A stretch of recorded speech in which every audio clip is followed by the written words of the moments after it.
are listening to the Milan Weekly Podcast, the English voice of Radio Rossonera and Milan fans all over the world.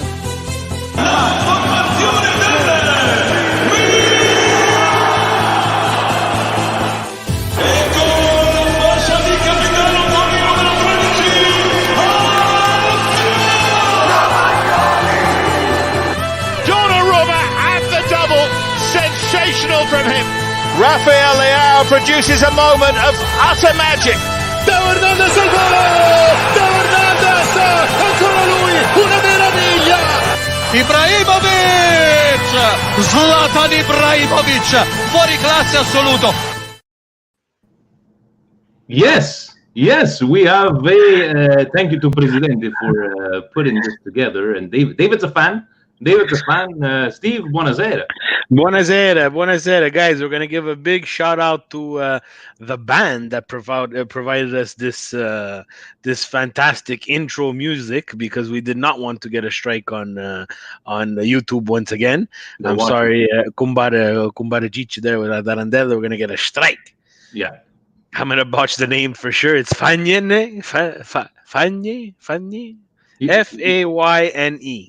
So it's one of the admins from Milan Club Montreal. Mario, it's a guy that we went to school with, Carlo Di Julius. He's been playing for as long as I've known him, and they have this heavy metal. Is that what the young guys call it now? Heavy metal rock, and they go really all out. So thank you for that.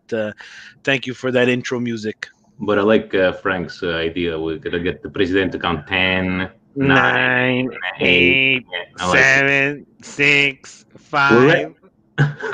Are we ready, Steve? Ready. Let's go.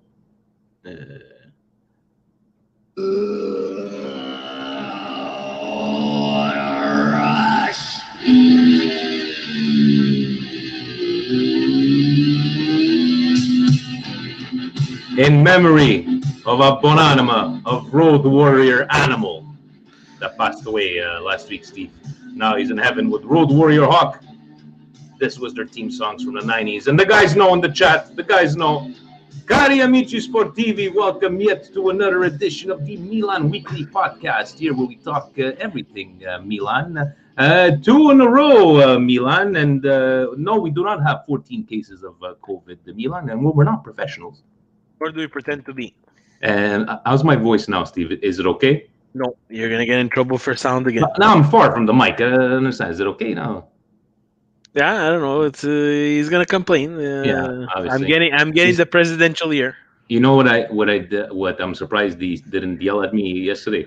I'm there doing Milanismo Worldwide. I'm calling him Milan Club Denmark, but it was Milan Club Norway, and then I blamed Presidente for paying for the beer yesterday because I had one too many as soon as I got home. But welcome, guys. Welcome, everybody. Yes, she got the wrestling fans, Steve, in the comments. But I'm sure you remember the Legion of Doom, Steve, the Road Warriors. They painted their face.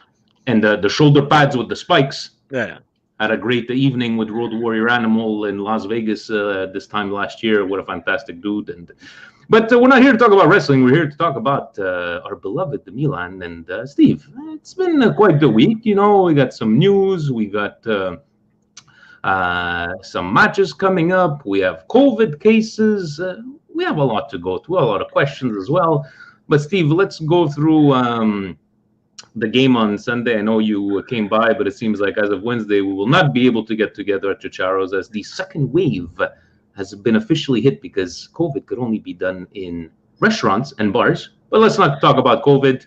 You were pissed off that you made it all the way to the bar because you weren't, not that you weren't impressed, but you were expecting maybe a bit more from the team. What were your take on the game? No, look, it's not. It was one of those games, right? And I'm not gonna be a Monday morning quarterback here and say, "Oh, I knew it was gonna be a boring game." Look, the temperature. It seems like there was very high winds.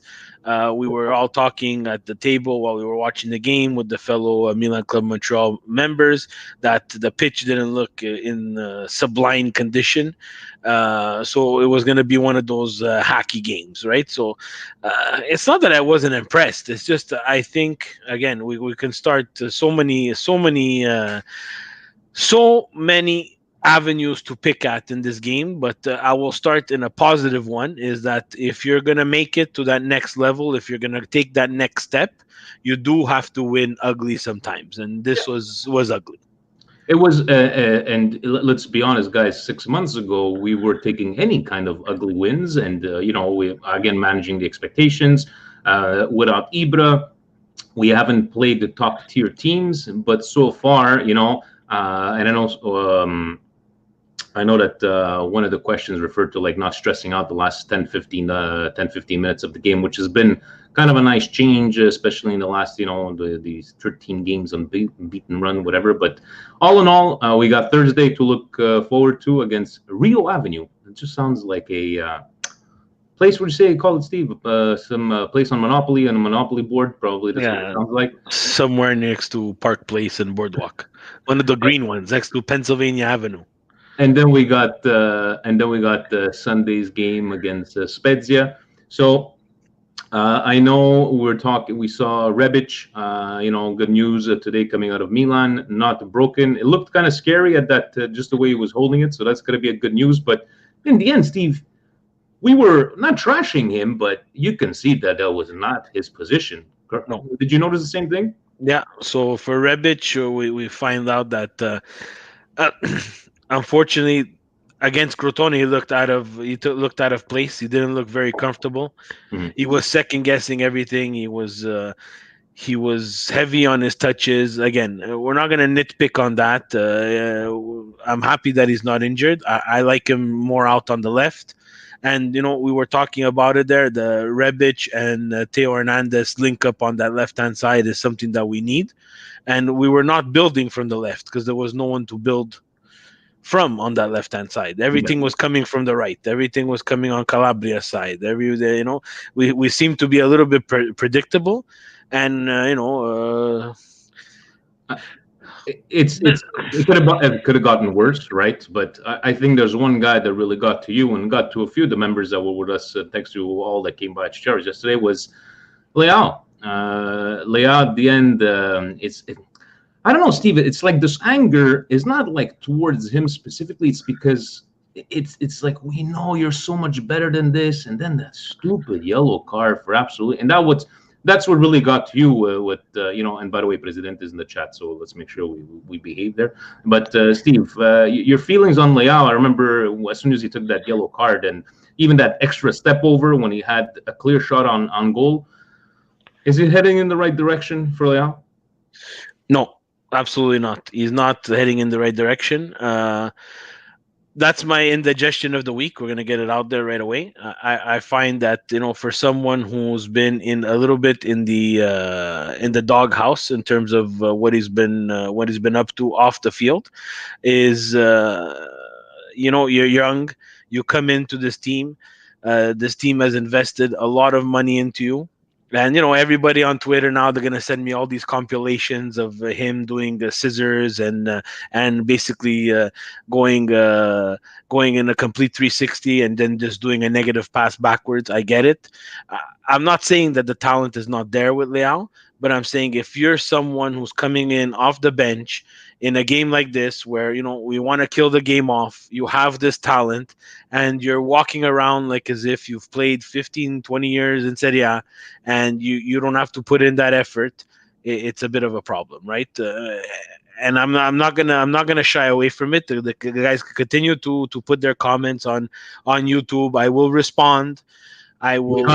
Dislike Steve. It's okay. It's fine. Everybody's entitled to their opinion, but I will respond. I will respond. It'll get to me, and I will respond. But you're not going to convince me on Leao until I start seeing consistent performances. You can send me all the compilations that you want. You could put dance music. You can put Atarandella. You could put whatever the fuck you want in terms of music. When you're that young and we've invested so much money into you, Paqueta is another young player we've invested money in, and he gets shit on every single time. Yeah. And Leao comes into that match and does absolutely nothing. Absolutely nothing, Vinny. It was a change that we needed. And you just lost Rebic. You're trying to close out a game, and the opportunity. You give nothing. You give nothing. Speaking of, I'm gonna go through a question from Patreon. Tim saying, how important is that we get a striker since Rebic and Ibra? Rebic is not gone, but who do we look at getting in this whole? Steve, would you like to attempt at pronouncing Hauge? Hauge? H-A-U-G-E? Hauge. Let's go with Hauge, Steve. Hauge. I know that from what we've seen, the last game, he did sound promising. We did see him there, but not just us, right? I'm not gonna go by what I've seen in that one game, but supposedly up and comer, maybe a deal. What we've been seeing here, 4.5 million. Yeah, there's another question too. They're comparing liking that type of move where we're going to get someone at $4 million instead of always continuously buying people at $40 million. Let's try to get them at 4 and see what they can bring to Milan. And if anything, sell them at 40. It would be nice to be on the good side of a transfer for once in a while.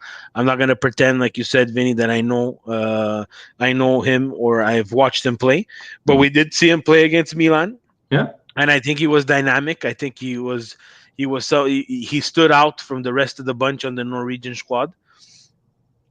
And I like these types of moves, right? But we have to manage our expectations. These types of moves need to stay under the radar until we reach a time where it's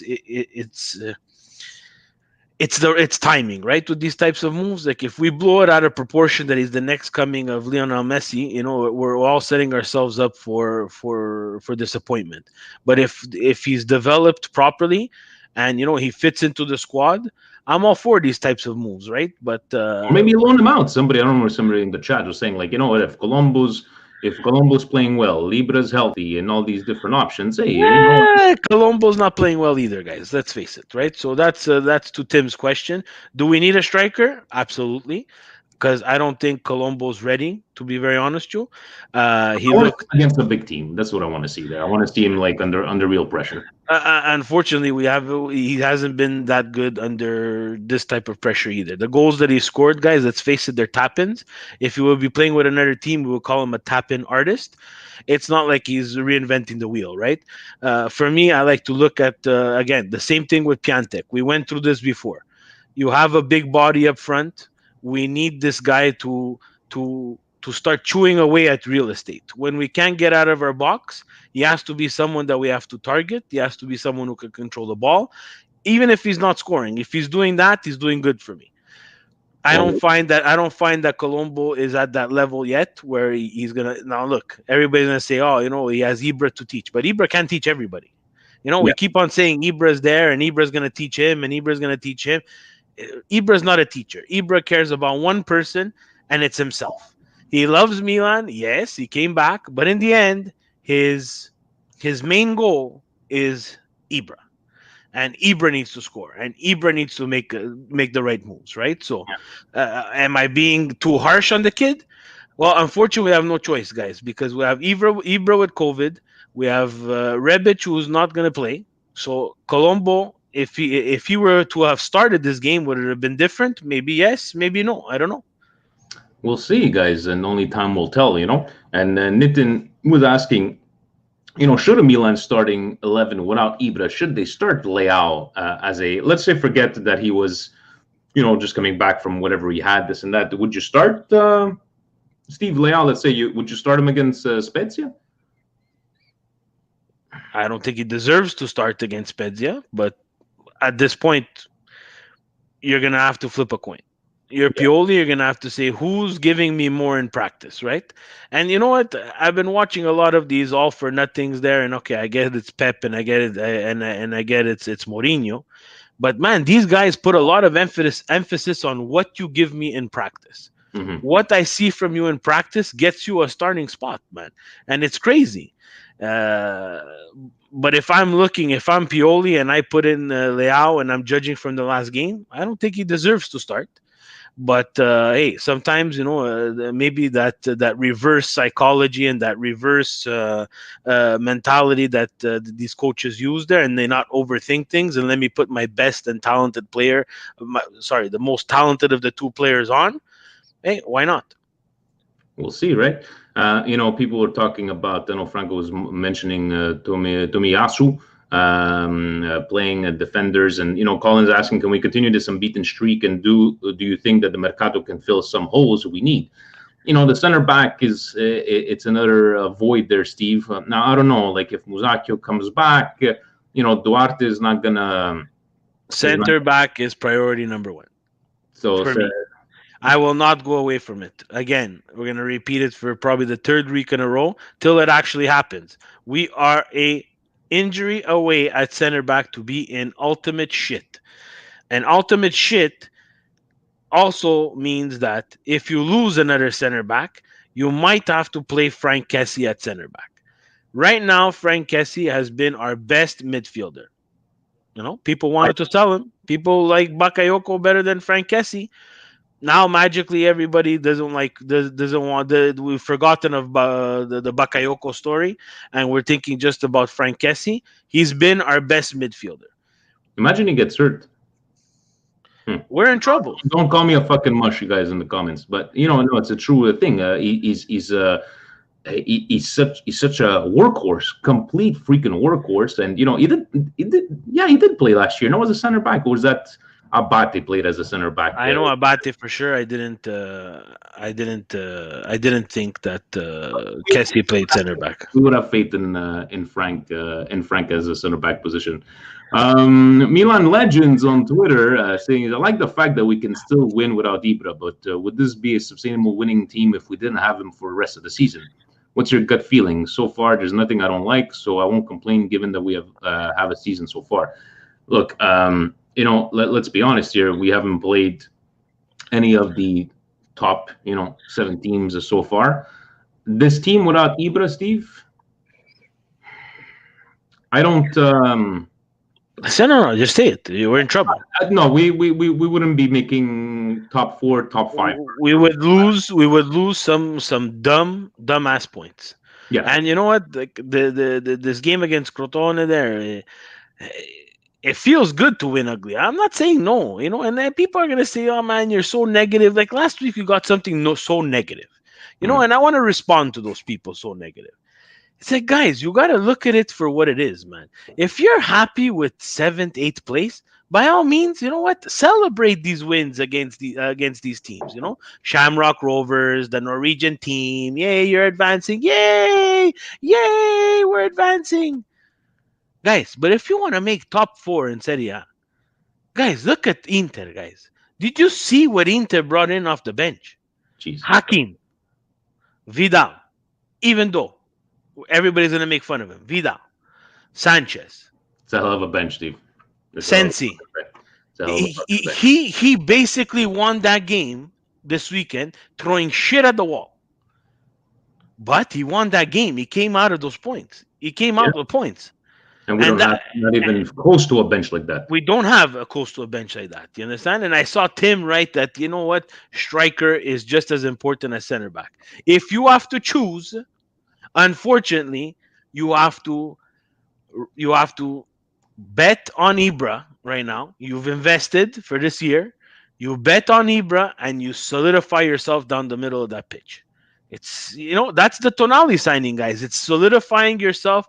Yes, there's the magical. He's a Milanista fan, and you know what? He's an up and coming talent for Italy. No, the real reason is that solidifies your midfield. If someone takes a knock, you can bring someone in, and we saw it this week. It wasn't perfect, but it's a couple of games, and they're easing him in. And you know what? Some of the passes were like, whoa. This is talent that we're gonna unbottle right now. You understand? Slowly, talent. They're gonna need to find Pioli's good at 15 game mark. Pioli without injury Pioli's going to have some hard decisions in that midfield on who to play week in and week out. To Gigi Lapatat, thank you for joining us, you as well. And don't worry, the presidential credit card. Gigi! He's asking us, we thought about this whole transfer, which we kind of answered there at the beginning. So he's saying, is it like Atalanta style, like low risk, low cost, something like that? Hey, for once, let's see what. Don't say Atalanta. Steve is going to get mad. He's going to start smashing. No, it's not. You cannot compare it to Atalanta. You understand? Atalanta has been doing this for years. Yeah. And I'm not going to get mad because they've been doing it right. They've been identifying these talents at the $3 million mark and selling them for 40 and 30. This weekend we saw Castagna play with Leicester against Manchester City and give Manchester City a beating. That's an Atalanta player, guys. He's playing at Leicester in the EPL, and he's giving a beating to Manchester City. $400 million on center backs. Manchester City, $400 million. They might even get rid of another one to Barcelona now. That's $400 million. And that's where I need to take everybody down a notch. Everybody wants a striker. Everybody wants a right wing. Everybody wants a center back. Guys, the money does not grow on trees. Elliott Fund has a shitload of money, but Milan's going to have to be careful with the money that they spend, and I see that they're trying to be careful. The $4 million buy now, we're trying to... I don't know what's going to happen the last couple of days of Mercato, but let's take it down a notch, guys. Let's take it down. We're down until the 5th of October, so let's see what happens from over there. Milanista NYC asking, realistically, what are objectives for all three tournaments, Scudetto, Europa League, and Coppa Italia? Coppa Italia's got to be at least semifinals. Steve, I don't know if you agree for that. I read a bit that question there. So for me, my aim would be fourth in Scudetto. I want to win the Coppa Italia, and the Europa League, I want to get past the group stage because I want these kids to play in Europe, and I want them to play more than a couple of times a week, more than once a week. Is that a question? If we qualify for Europa League, does Elliott open up his wallet? For instance, players like Chiesa or Milinkovic or players of that quality.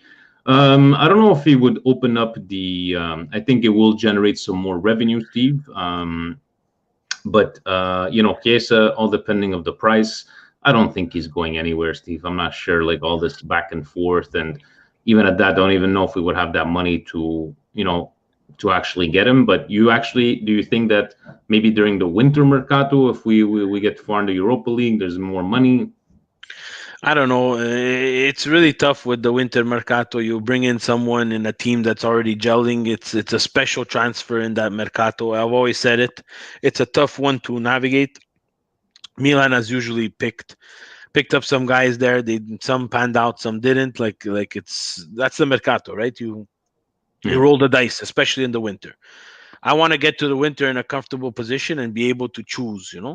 At right wing, guys, let's face it. I saw the Milan Club Montreal chat. I did not respond because I knew I was going to talk about it now. Guys, Federico Chiesa is a talent, guys. Is a talent. Guys, if you wrote what you wrote in the Milan chat, you did not watch the game. I'm sorry, you did not watch the game against Inter. You're taking a right winger who plays 3-5-2. It's probably one of the most important positions where he plays. He's tracking back on defense, guys. So what you're getting from Castillejo, you're getting that plus the offense of Federico Chiesa. And please, no disrespect to Fiorentina, they don't have Ibra in the front. It's a good point there, but all depending again to backing to the pricing, right? We'll see what comes up. And again, October 5th is the date. VJ didn't have any questions. Our friend VJ just wanted no question right now. Just looking forward to the pod as usual. Thank you, VJ, and always great stuff that he's writing up. I know Steve, you take care of always retweeting his stuff. Always. Jan is in the comments, and I know Jan. He wrote that he doesn't like him. Jan, he's not consistent because he does not want to be at Fiorentina. It's 2 years that he doesn't want to be at Fiorentina. Kumbaro Gomiso doesn't want to let him go. He wants his price, but in the end, the contract is expiring. So it's either you lose him for nothing or we'll take him on. At 40 million, anywhere between at 70 million, yes, I agree it's expensive. But at 40 million, Italian player who's played quite a bit of time That's On the maybe national team. on the national team, and it's a $15 million difference than Tonali, guys, huh? That's true. That's So true. it's only $15 million, guys. So let's judge an apple for an apple here.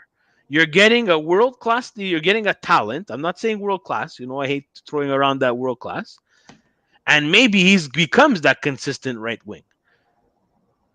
You never know. I never know.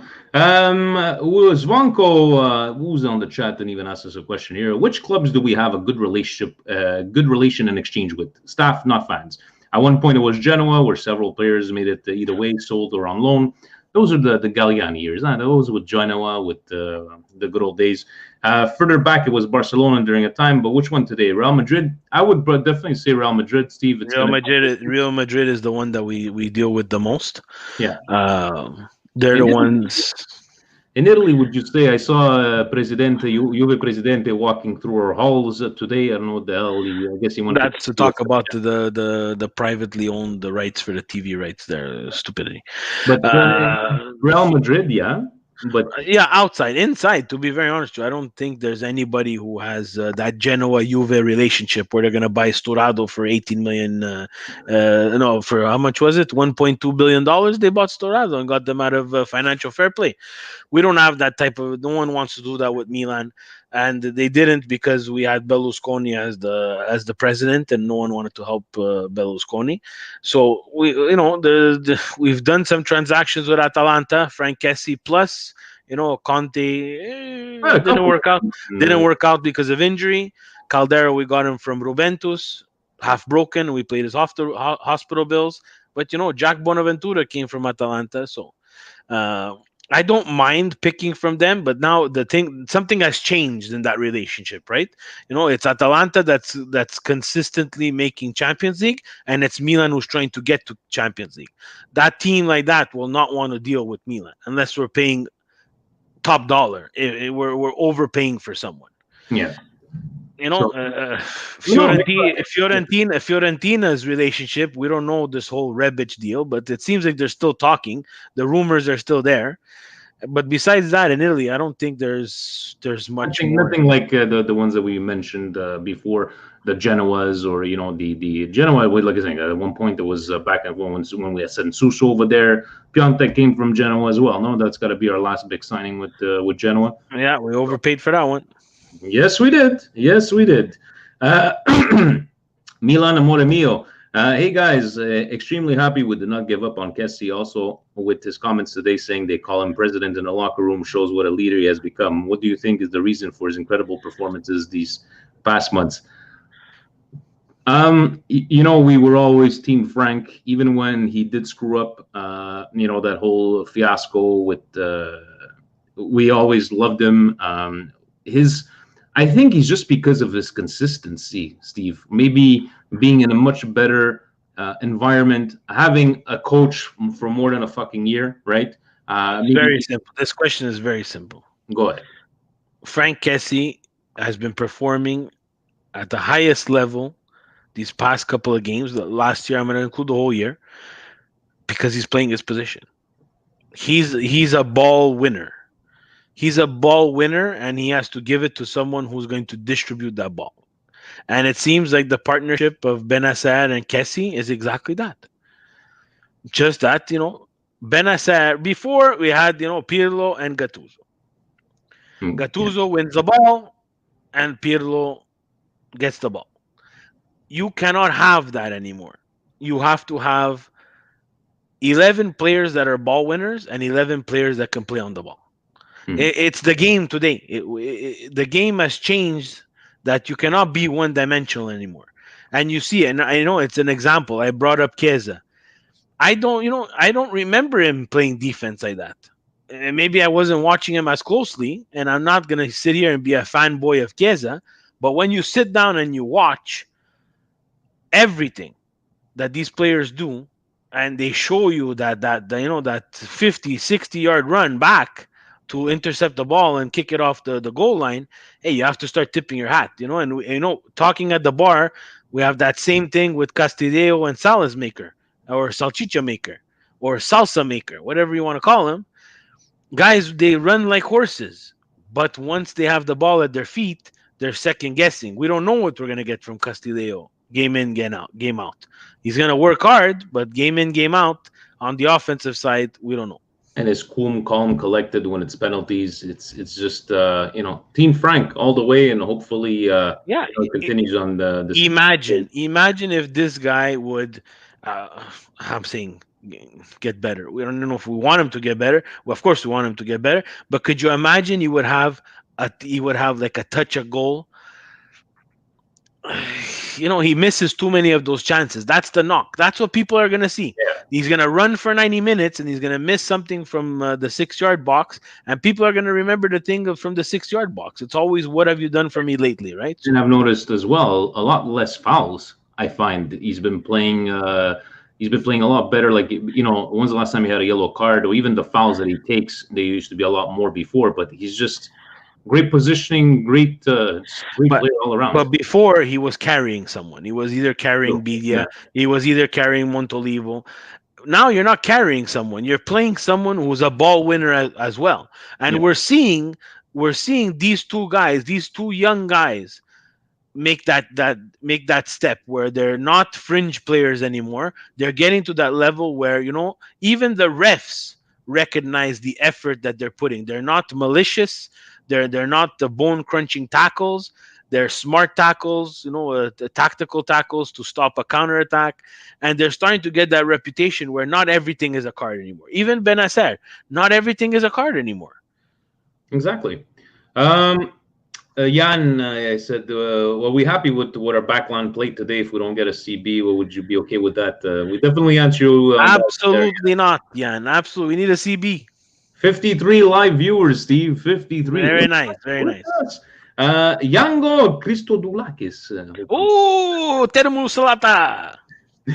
Nice to see the team get results without Ibra. We are really lacking a leader. Without him, though, and someone needs to step up. CB is definitely needed, and a right winger too. So we do have that Kessie as a leader right now. Yeah. Everybody is referring to the same comments as CB. Right winger, I think that is not a priority. It's still something we need, but priority number one, I think we're all in agreement. Definitely a center back on that one. And C. Ibrahim saying, love the fact that we won without having heart attacks in the last 20 minutes. That's what I was referring to. Yes, we definitely liked that one there too. And Wadi Al Hussein, he says, it's a good start with all missing important players, but we need the management to help Pioli. Center defender and right wingers priority. And now after Rebic injury, well, not anymore. We need striker. Without this priorities, we can't make it to the Champions League. I love how all our fans and all the people asking questions from around the world, we're just basically, most of us are speaking the exact same language, speaking about the center back. And I know that these questions were put when we thought Rebic was hurt, but at least that's definitely a good thing for us, because I think they would have been moving on to get better players. Now, what are they saying with Rebic? Now, it's not broken elbow, so it's a dislocated elbow. I don't know. That would look. He said they'll give it for the derby. He said they'll give it good for the derby. So I don't know. We'll see. We'll see what that comes up with. Massimo says, what I liked, 2 clean sheets with no Romagnoli is amazing, and still scoring 2 goals a game. What I didn't like, so many injuries and players with Corona, and Castillo lost all of his confidence. Yeah, Castillo, I don't know, he just looked all over the place, Castillo. He had a couple of good outings, in the preseason, even in the Europa League, but he's I don't know, like you can see that he wants to, his heart, but it wasn't his game. It wasn't his game. Just unfortunately, sometimes it's just trying too much, overthinking yourself. And we sit here as fans, and it's easy for us to criticize. But man, you look at some of the things that we see in managers, like Conte. I want to bring this example because I saw the Inter lineup, and I was like, what the fuck is this guy doing? What is he doing? You bought a $40 million right wing back who's flaming young, full of potential, and you're sitting him for like a 65-year-old man. Like, come on. You know what? Conte will get results, and he will remember this podcast, whichever number it is, remember it, and share it to all your Milan, your Interisti friends, if you have any. Conte will get results for them, but he will leave this fucking club in shits, which I have no problem with. But he will leave them in shits because he's showing the door to Skriniar, another center back. The fuck do I know? I'm not a professional soccer manager, but he sure seemed to have been a great center back for them. And they're gonna let him walk, and then he's gonna end up going to Tottenham, and he's gonna end up playing Kolarov at center in a 3-man backfield. Kolarov, fucking Kolarov, 65 years old. Christ, Jesus Christ, he took a shot. We're still trying to find the ball. They're still trying to find the ball. Come on, Vinny. They're overthinking themselves. I know, Steve, but it's Conte, and he's gonna do whatever he wants. He c'aveva un malo de pancia, even him, and he's gonna do exactly what he wants to do. So as long as we beat him in 2 weeks, that's what's important. There's an important thing before you go on for the mercato and everybody who wants to buy. There's an important thing. We need to find out what's happening with the people that are going out of Milan. You know, what's happening with Paqueta? What's happening with Musacchio? What's happening in Calabria Conte? Guys, these are questions that need to be answered. You understand? Like, we're late in the game. We started off the mercato really, really well with doing, quiet and impact transfers, but we need to get better at getting people out. You understand? If Paqueta is not in your plans, it's a spot less for someone else. Yeah, he's sitting at home or he's sitting in the stands playing Nintendo DS, whatever the fuck they do on that bench. You know what? They should even all look to Gareth Bale. Gareth Bale is my favorite bench guy because that guy's the best. I live vicariously through Gareth Bale. At Real Madrid, he had his mask on his eyes like as if he was in the sun. Then he's back at Tottenham now and he's clapping from the thing. Like, he's worth millions of dollars. He doesn't give a fuck. And that's beautiful. Good for him.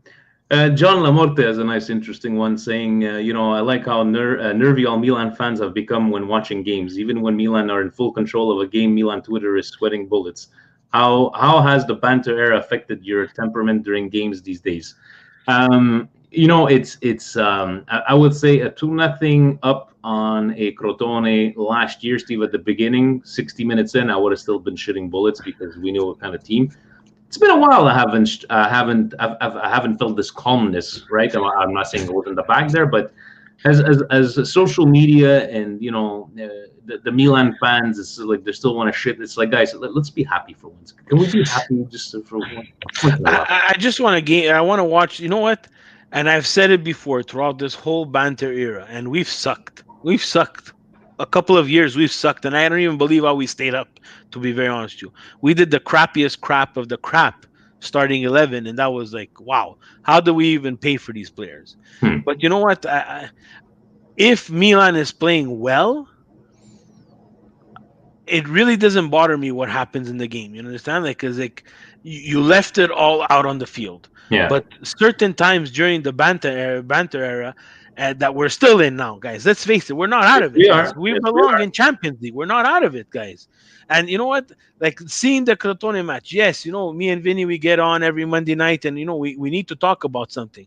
But it's things that myself, this is how I watch the game. You understand? Like, I don't watch the game for Leao's 15-minute appearance and the scissors that he does, or the Bacchio flips. You understand? I appreciate that. That skill.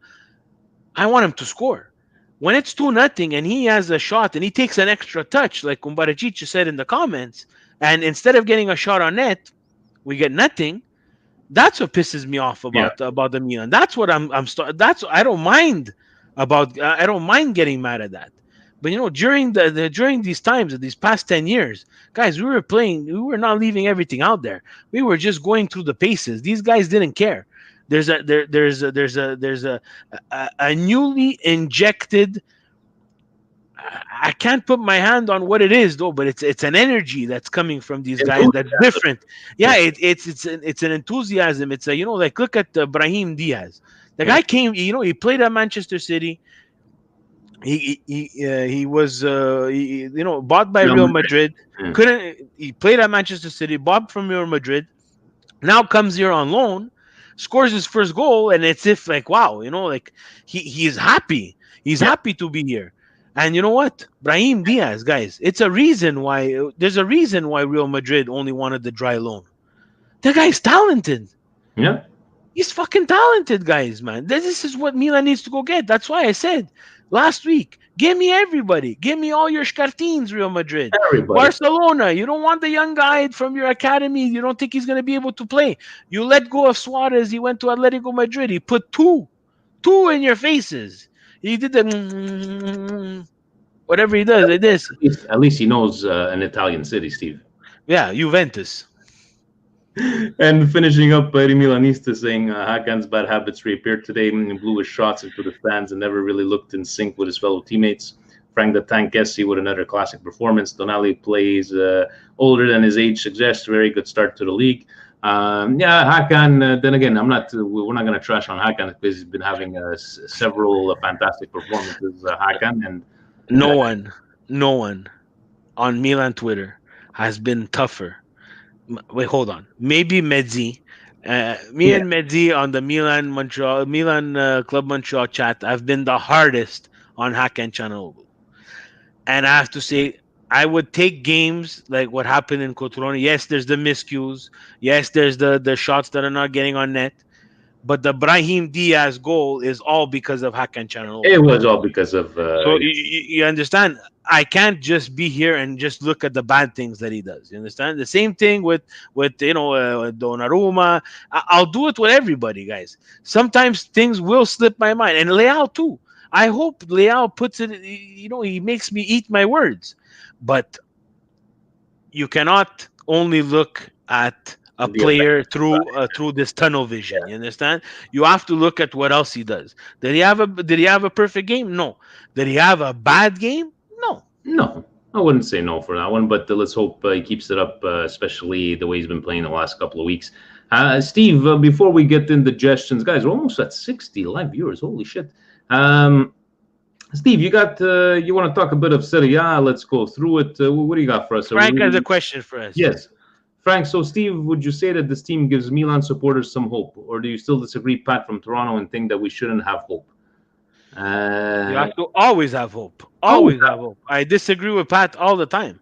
I have hope all the time, guys. I'm hopeful, but the way I see this Milan is a different hope. If that makes any sense, to be honest, it's a hope that we can actually believe, because the last couple of years, yes, we would have hope, and then after maybe a couple of weeks, okay, guys, we suck, we can't do this, we can't do that. But for me, Facebook, Frank, the turning point, to be very honest with you, was someone woke up one day and said, look, we have people in place that are telling us this coach can bring us forward, I'm not gonna say to the Scudetto. And please, don't correct me. I don't think that Milan is at a point where we can win the Scudetto. But can this coach, with a little bit of additions and some hope and some luck, because you need luck, guys, can he get us to that fourth spot? Yes, I hope, and I think he can, because we're winning ugly. Where the players are building this unity and this this pride for the shirt, and they want to play for the shirt now. And that's a big difference. They're finally playing for each other. And Pasquale says we have real hope now. I think there's some heat. Frank and Pasquale, get your shit together. But I think he puts it. No, but I understand what Pasquale is saying. It's real hope, and he's 100% right when he says that. We suited up with Alex at center back, Abdel, Rami, who was banging Pamela Anderson, Mesba, Kevin Constant, guys, fucking Irby Emmanuelson, guys. We still had hope, man. If we had hope then, how could you not have hope now? It's a pretty good point there, yeah. And guys, for someone, if people out there who are going to be listening, and you live in the corporate world, Vinny, you deal with it too. You work at a corporation. I work at a corporation. Man, for someone to say, you know what, I'm wrong, and you know what, Maldini, please, we're going to stay with Pioli. Guys, you have to tip your hat to Gazidis, because there's not a lot of people at that C level that are going to admit that they're wrong, or admit that, you know what, maybe my direction. Maybe I should stay out of the soccer stuff. And I think as we've been going, he's been staying out of the soccer stuff and concentrating on, partnering up with Rock Nation. Guys, this is, we have Danny Green, he's holding up a Milan jersey. Guys, basketball, I've seen Neymar jerseys and I've seen Messi jerseys and I've seen Ronaldo jerseys. I have never seen an NBA player, and I'm going to talk about Drake is a different story because Drake has a jersey of everybody. And please, Drake, if you're listening, don't fucking wear my jersey because you're not Shkaronya. He's a fucking Shkaronya, that guy. Don't wear the fucking Milan jersey. Jay-Z's going to pay you not to wear the Milan jersey. But besides the point, we have an NBA player, guys, with a Milan jersey. That's branding, guys. Alicia Keys is on the Milan channel. She's going to announce her album. You understand? Things like that. It's stupid for us, but it helps. Definitely. Steve, let's go through Serie A this week. Closing off, then we'll give our indigestions and the. I know you already gave your indigestions. Nah, you put a lot of pressure on me over here. Yeah, but that's what you wanted to do, no? Or I could just. Of course. And you know what? You did already give your indigestion. It was Leao. My indigestion's got to go, as you set up over here. It's got to go to this whole fucking Juventus and this thing of like the wiretapping and this whole fiasco. And you know what? The worst part is Steve, my indigestion. Nobody's going to talk about this in a week. That's my real indigestion from over there. And unfortunately, they won't, right? Because they still haven't talked about it. Because Suarez is not at Juve anymore. He's at Atletico Madrid now. Yeah.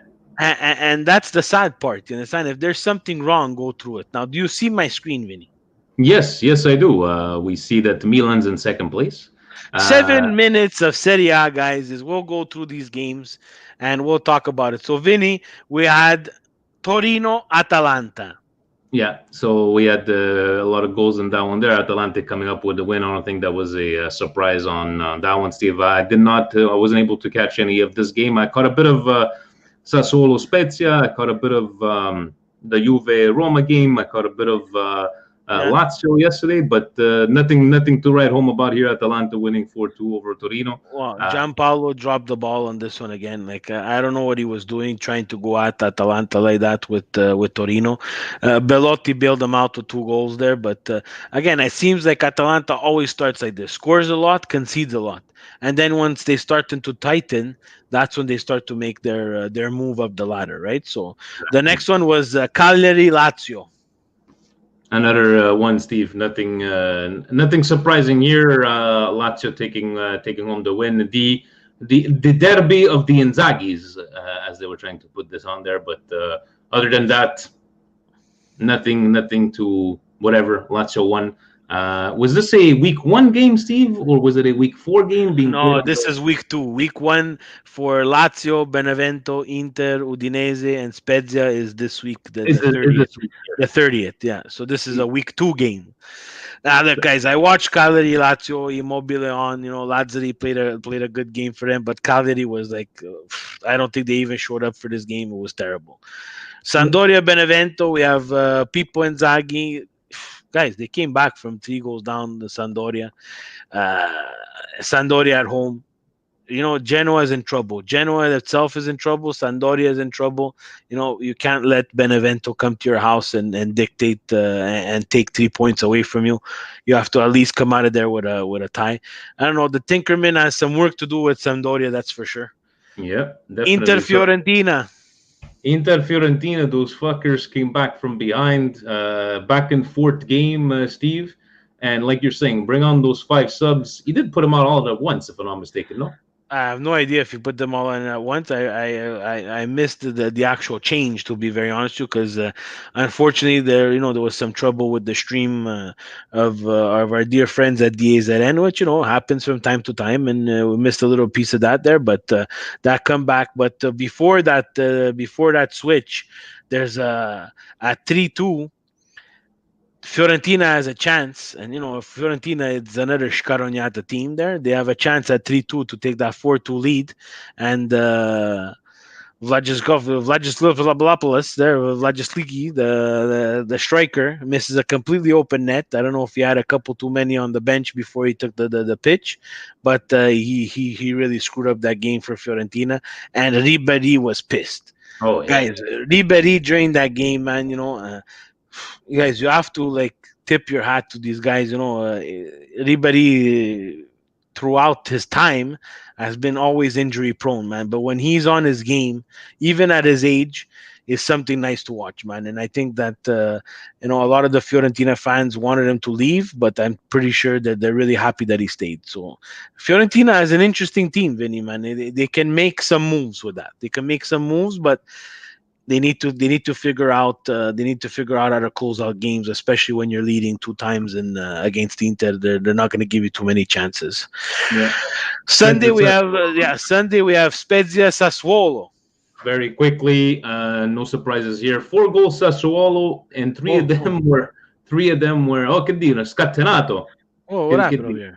I don't know, but guys, Sassuolo got 3 goals disallowed by VAR, still scored 4 against Spezia. Again, here nothing to write home about here. Very, very predictable win. Then you had Verona Udinese, 1 goal sleeper on this one. Then you had Napoli, but scored a touchdown against Genoa. Yeah, it's a touchdown, but no conversion after. No, they missed the extra point. But guys, let's touch on Genoa a bit there, and it's good that we do this. We go the round table. I was gonna forget my other indigestion, guys. Genoa has almost like 11 to 14 players, including staff, in that tested positive for COVID. What happens with Genoa now? And what happens with Napoli that they played against Genoa? They didn't write anything today. I didn't see anything today. I don't know how many are players. I don't know how many are staff. But some people are already going ahead. They're gonna have to cancel the season. Put the season on hold. I guess they're gonna have to retest everybody. Maybe take a week off. If it's going. I don't know when the next international break is, but I don't know what that'll happen. And I guess Napoli. Did you read anything today, Steve? I didn't see anything. The last that I saw, and it was right before we got on, was 11-3. So still that total of 14. 11 players, 3 staff. But the thing is, talking in the Milan Club Montreal chat there, Jan brought up a good point. It's going to be either Genoa has to play with a Primavera team, or do they forfeit? Like, how are we going to go? Like, what's Serie A's plan? Like, that's the problem with Serie A, is that they're always reactive instead of proactive. Like, now what happens? In theory, Vinny, we see it day to day here. Guys, if someone has the COVID-19, the next thing that you're doing as someone, if you've interacted with that person, is you're going and get tested. Yeah. So if I'm De Laurentiis, all of Napoli is getting tested. And especially he had it too. So you test Napoli now, and let's say Napoli has those cases. Like now Genoa just screwed up Napoli. I guess they're going to wing it like most of the government worldwide, the governments are doing right now, but we'll see what comes up this week. Anyways, and then go. You can start. I'll finish. No. Yeah, I was just gonna go, and then La Partita, and fucking Roma cannot hold a lead for their lives. And Steve, I have to admit, what a great freaking goal by Ronaldo. Prime punti, and by the way, now it's a shit show. Juventus, they're not. The first game, they were like, "Wow, look at us! Pirlo's our new coach. He's gonna do good." Then they do 2-2, and then all of a sudden the world is over. I don't know. What did you get from this game? Look, I was watching the game, and I was surprised. The penalty. That's a penalty. So Veretut scores that goal and he puts them up 1-0. I just saw Juventus very, very slow. Not the fast Juventus. And I wrote in one of the Fantacalcio chats that I'm in, guys, that game, Juventus Roma, and again, it's because of Ronaldo that you pull out the tie. You take out Ronaldo from this Juve, you're not tying this game, and I don't even think that you're even getting back. But Juventus looks slow. Juventus looks like they're second guessing everything that they're doing, and they got bossed by Roma. Roma missed some chances, and then but the frustrating part is Roma. You want to get over this hump. You have this lead. You're playing one man extra, and everybody's gonna say, you know what, Juventus at a man down, they that magical energy pops in. Guys, bullshit. You cannot let a goal like that. You cannot take a goal like that. How the fuck do you lead him? Like, anyways, just he's probably one of the best strikers that we have in Italy, and I'm saying one notch underneath Immobile in terms of his form and his career right now. But guys, if you take Ronaldo from a couple of years ago, he's the best striker that we have in Italy. You understand? Like, and you thank cannot you to let brother, exactly. You cannot. And brother Milan, Dzeko, fucking sitter. He missed even him a couple of times when he was in front of the goal, and he could be a little too cheeky. But in the end, hopefully, if the way the teams are going so far, we just want to battle for the Scudetto, guys. That's basically what we want. But Steve, I like this this little thing over here. Any articles we should go through before we talk about our good feelings, our brioche moments of the week? No, I think that's nice. Very nice, very nice. Steve, how about you? Any brioches of the week for yourself? You know what, guys? I watched the game. We were very critical of it there, but I really felt happy, and I was really happy for Diaz. I was really happy for Diaz to get that goal, and I think that he played well. Yes, there were certain moments, held on to the ball a bit too much, but we're not gonna sit here and pick. I think he was dynamic. I think he brought some cool ideas, and I'm also happy for Tonali to get the start. I wasn't too crazy about the change, to be very honest with you. I didn't think there was a reason to bring in Benacer. To be quite honest with you, and I think Pioli needs to find some way to get Franck Kessie some rest now, so that we have, last year, guys, let's face it, we had a fresh Franck Kessie for the end of the season because of COVID. If not, we don't have a fresh Franck Kessie. We have someone who continuously plays 90 minutes, right? So they need to find something for that. And again, just happy for guys like that, guys like Tonali. And guys, everybody makes fun of him. Last year he wasn't used a lot, but guys, I think Krunic is going to be a key part as one of those super subs to close out games. He does his job. He stays quiet, doesn't make too many mistakes, and as long as as long as he stays there, I think that's a good depth player to have going forward. You mentioned Rock Nation, Steve. That's got to be my Bioshka this week. Seeing. I had to do a double take. Like, you see Alicia Keys on the app, and then you see, these players, these basketball players and like, okay, this is like what Milan was to the world back in the 90s. Like, it's like, we're getting this. It's not Manchester United. It's not Chelsea. It's not Barcelona. It's not Real Madrid. It's freaking AC Milan. And it was a great feeling to see the beginning of this marketing campaign that they've done. And honestly, where we were last year to now, chapeau to whoever's doing this kind of. There's still a lot of work to do. Like, hey, guys, how about tip your hat? Sorry, who? Yeah. Who? Or like, they need to do a lot better. Like, how about they let us know if the app is gonna crash or the game is on the stupid app, and us Milan fans are trying to find the fucking game all over the internet. And thank you to Youssef on Patreon to giving us the Arabic video, and I'm trying to learn, but it's not the same thing as Spanish. But no, definitely the Rock Nation thing, good feeling. Yeah, I agree with you 100%. Amazing to see that we're hitting that mainstream market that unfortunately Serie A doesn't hit right now. And if it's for Milan that needs to take that step for Serie A and Serie A follows, I have no problem with that. But seeing guys in the NBA wear the jersey, DJ Khaled, even though he's not my personal favorite, but talking about Milan is something great. But the goal, the cherry on the sundae, is when we see Jay-Z and Beyonce at San Siro with the Milan jerseys. That's going to be some fucked up shit, guys. Guys, exactly an hour on the nose we've been on. Thank you so very much for joining us, responding, commenting, listening, Patreons. Thank you so very much for everything. And who knows, Steve, maybe this Sunday we might have to do some sort of watch-along special. We'll see. We'll see if we could do it, because we can't go anywhere. But we'll keep you guys in the loop.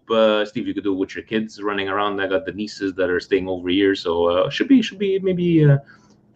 Maybe we lock ourselves in the toilet, take a nice, una bella cacà, do cafe, and we'll watch the game. Guys, Vince is getting in trouble for sound. Why, President? What did I do now? Steve, what did I do? Oh, you're getting in trouble for sound, guaranteed. Now he's on the Facebook commenting. Oh, shit. Okay. Okay, guys, so let's wrap this. Oh, no, Steve, we have... let's not forget. Yeah. Guys, please pay attention. President is going to kick my ass if I don't do it, but... and guys, we can't forget, Vinny. We can't forget, guys. Not only do we put this podcast out on YouTube, Facebook, there's guys, Massimo, who gives us that pleasure of putting the podcast on the two Facebook pages there, Galaxy Milan 1899 and I forgot the other one. Jesus Christ, I always forget the other one. The AC Milan 1899. Both Facebook pages are great. He does post a lot in Italian. Forza Italia football. They do still stream our podcast. Go check them out for some great articles, guys. We have to remember to thank these people because they're spreading the Calcio love. They're giving us a helping hand free of charge, and guys, that's something that doesn't come around too often nowadays. Everybody's looking for a payday, so thank you to everybody. Please, amazing. Thank you. Thank you very much. And as we go out, please pay attention. And Presidente, let's make you proud. Ovunque e sempre, guys. Forza Milan!